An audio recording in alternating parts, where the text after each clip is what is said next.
In this video, we're going to be installing magnetic paddle shifters on our 2016 AMG GTS. Now, why install these paddle shifters? Well, they have a satisfying click.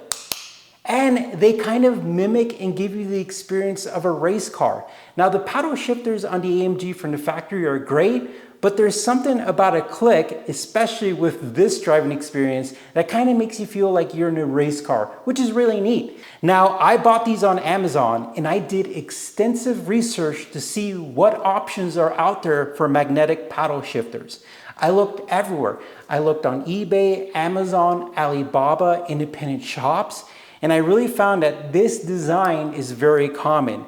Now, I can't say with certainty, and I can't say it because of legal matters, but in my opinion, I'm really thinking that these are all either built in the same factory or they have the same blueprints because their design is pretty identical. I've actually zoomed in on a lot of the pictures, and the bolts and the casing and everything looks really, really the same. And when I got these, they sound great. So we're gonna install these and then we're gonna see how they work and then let you guys know what we think. All right, let's get started.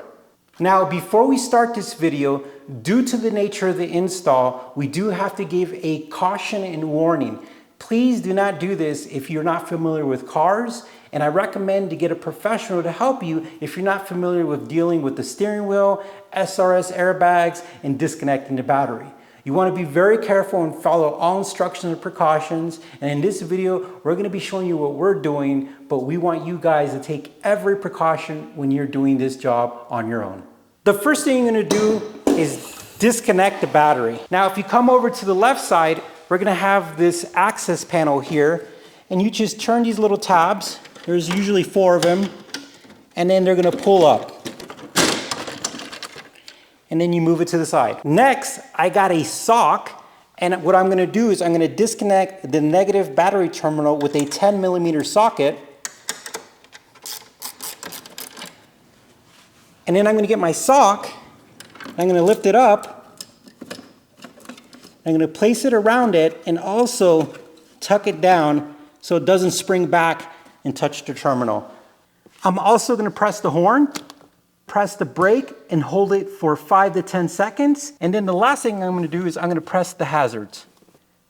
And the reason why I'm doing this is to make sure that if there's any energy or voltage stored in a capacitor, we're going to go ahead and we're going to expel it to make sure that there's no leftover voltage. So we have some long Allen keys here, and what we're going to do is we're going to push this in this hole. But before, I'm going to wipe it down with some WD-40. It's kind of one of those tool myths where if you wipe it down, it prevents static electricity. There's some truth in it, but we're just gonna do it just to get some of the dust off. All right, so what we're gonna do is we're gonna take our tools and we're gonna come over here. On the side of the steering wheel is gonna be almost like a little dimple. And then what you're gonna do is you're gonna put your tool in that hole, you're gonna puncture it, and then you're gonna push forward. What you want to do is you want to push until you feel a tab and it's going to pop out. Just like that. This part popped off. And then what you're going to do is you're going to go to the other side, same thing. And then once you got it out, you're going to want to let it hang, but do not remove it, because if you remove it, you're going to get a code. So you want to put something down here to protect your steering wheel, because this has a bunch of stuff here that could cut into it. I also going to put a zip tie right here so it could hold it to make sure there's not too much stress on this part. Okay, there's going to be 2 of these torque screws in here, and we're going to go ahead and take them off.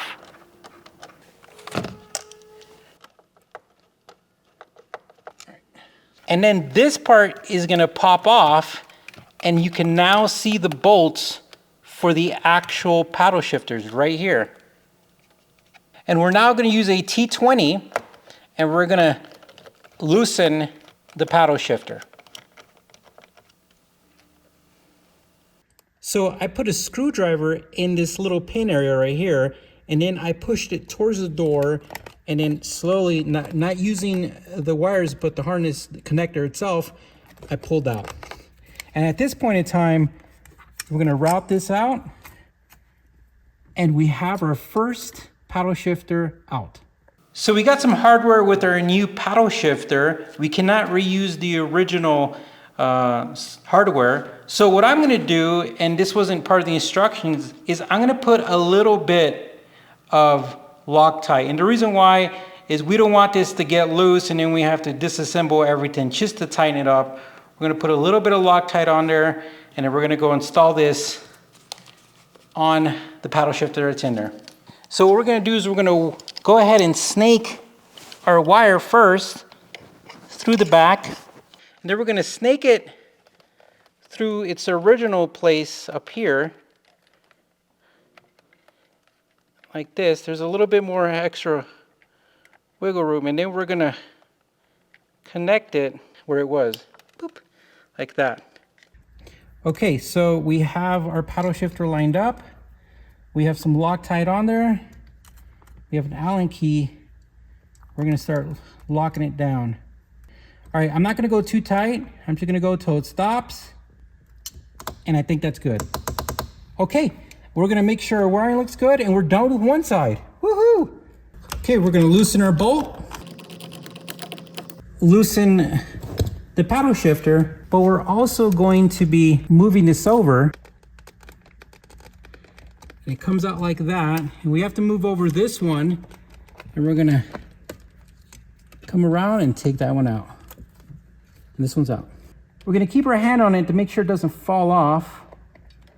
And we're going behind this one with the protective casing. We're gonna tuck this back in once we plug it. We're gonna go ahead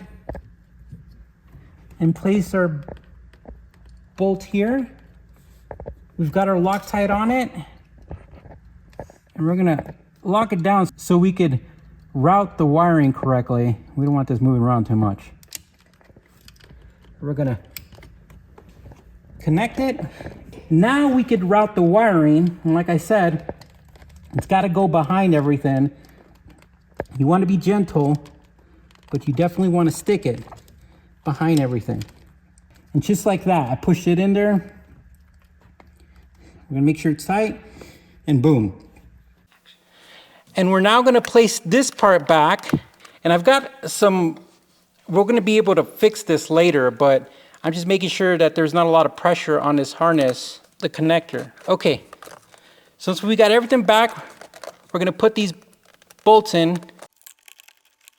When you're tightening screws that are trim like this, you don't wanna go too tight.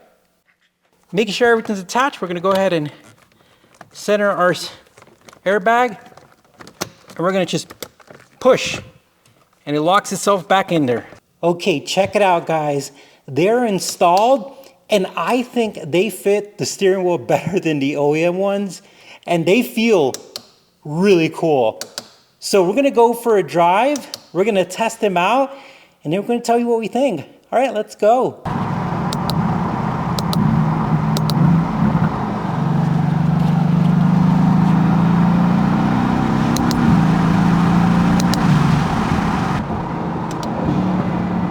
It's fun. It's got a cool click. Now, what I like about it is that you have confidence, and it's a really cool click, and it's real firm. There's like no slop, and I play on the simulators. It kind of reminds me of that, so it's really cool to kind of blend both worlds.